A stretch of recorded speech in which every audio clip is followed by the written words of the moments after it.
The airstrike was in response to the storming of the U.S. embassy in Baghdad that the U.S. blamed on Iranian-backed forces earlier this week.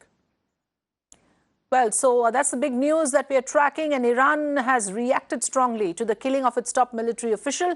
Iran says that the act of killing General Qasem Soleimani is an extremely dangerous and foolish escalation. Iran foreign minister took to Twitter after Pentagon confirmed the killing.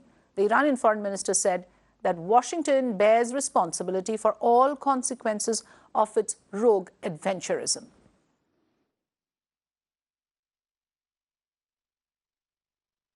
Well, this is there's no doubt about this, that this is a hard-hitting response from the Iranian government, from the foreign minister Javad Zarif, who's tweeted in the last few minutes. He says that this is an act of terrorism and targeting and assassinating General Soleimani. Now, they describe him as the most effective force against fighting Daesh or ISIS, Al-Nusra, Al-Qaeda, and at all.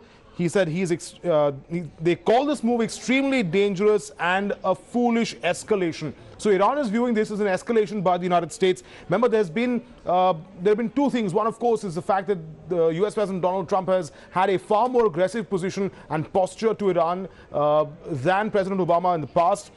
We've also seen a sort of proxy war that's been conducted by pro-Iran militias, as we saw a little earlier as well, who stormed the US embassy. They've been conducting a proxy war against the US and the Iraqi forces in Iraq itself.